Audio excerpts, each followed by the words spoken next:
We begin with major uncertainty as Canada Post is still at a standstill this morning. Tens of thousands of workers have walked off the job, shutting down mail service nationwide. Reagan Hasegawa is live outside the Canada Post facility on East Hastings with the latest this morning.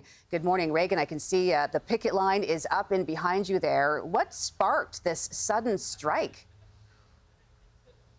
Good morning, Carrie. Yes, workers have been walking around the building here at Woodland Drive in East Hastings for a couple of hours now. They walked off the job yesterday after the government announced sweeping changes, which include phasing out door-to-door mail service within the next decade. And it's caused quite the stir among the Crown Corporation. Now, the federal government says these changes are really needed, as Canada Post is estimated to lose $10 million a day.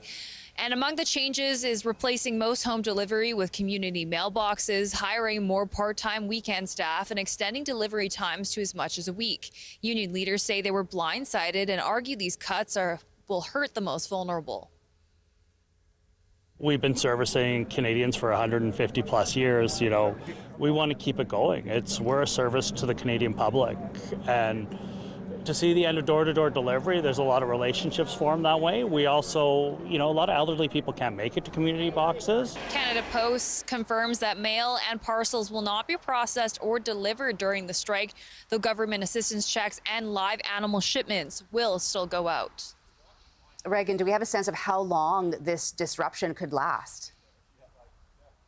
Unfortunately, no. There's a lot of uncertainty right now. The union hasn't released any sort of strike timeline, so we don't know when exactly things will resume again. We do know this is going to have a big impact on many small and medium-sized businesses, many of which still really rely on that mail delivery service to move things like checks and invoices.